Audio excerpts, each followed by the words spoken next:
Today's story is called Room on the Broom by Julia Donaldson and Axel Scheffer.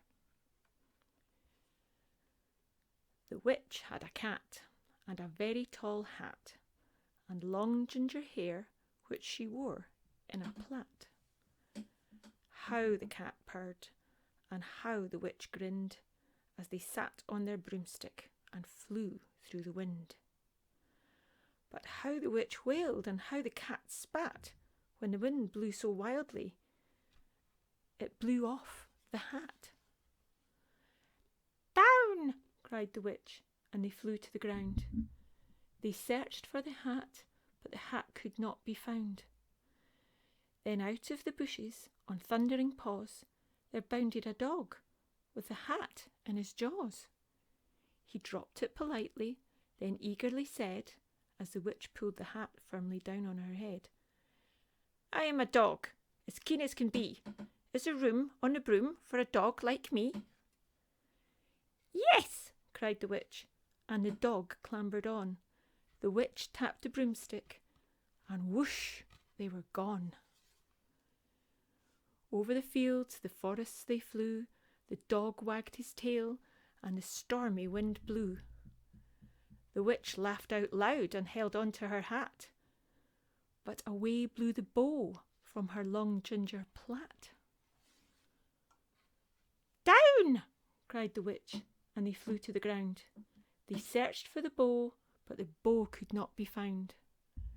Then out from a tree, with an ear-splitting shriek, there flapped a green bird with the bow in her beak. She dropped it politely and bent her head low, then said, as the witch tied her plait in a bow, "I'm a bird, as green as can be. Is there room on the broom for a bird like me?" "Yes!" cried the witch. So the bird fluttered on. The witch tapped the broomstick, and whoosh, they were gone. Over the reeds and the rivers they flew. The bird shrieked with glee, and the stormy wind blew. They shot through the sky to the back of beyond. The witch clutched her bow, but let go of her wand. "Down!" cried the witch, and they flew to the ground.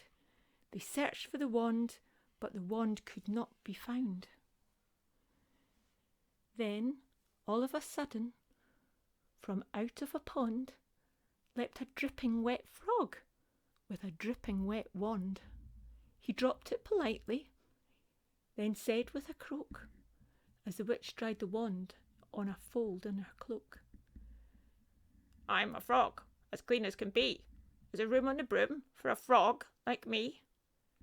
"Yes!" cried the witch. So the frog bounded on. The witch tapped the broomstick, and whoosh, they were gone. Over the moors and the mountains they flew. The frog jumped for joy, and the broom snapped in two. Down fell the cat and the dog and the frog. Down they went tumbling into a bog. The witch's half broomstick flew into a cloud, and the witch heard a roar that was scary and loud. "I am a dragon, as mean as can be. I'm planning to have witch and chips for my tea." "No!" cried the witch, flying higher and higher. The dragon flew after her, breathing out fire. "Help!" cried the witch, flying down to the ground. She looked all around, but no help could be found. The dragon drew nearer, licking his lips, said, "Maybe this once I'll have witch without chips." But just as he planned to begin on his feast, from out of a ditch rose a horrible beast. It was tall, dark and sticky, and feathered and furred. It had 4 frightful heads. It had wings like a bird, and its terrible voice, when it started to speak, was a yowl and a growl and a croak and a shriek. It dripped and it squelched as it strode from the ditch, and said to the dragon, "Buzz off, that's my witch." The dragon drew back and he started to shake. "I'm sorry," he spluttered. "I made a mistake. It's nice to have met you, but now I must fly." And he spread out his wings and was off through the sky.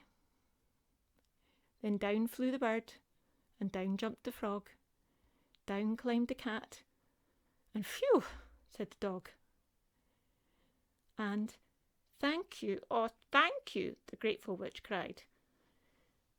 "Without you I'd have been in that dragon's inside." Then she filled up her cauldron, and she said with a grin, "Find something, everyone. Throw something in." So the frog found a lily, and the cat found a cone, the bird found a twig, and the dog found a bone. They threw them all in, and the witch stirred them well, and while she was stirring, she muttered a spell. Iggity, ziggity, zaggity, zoom.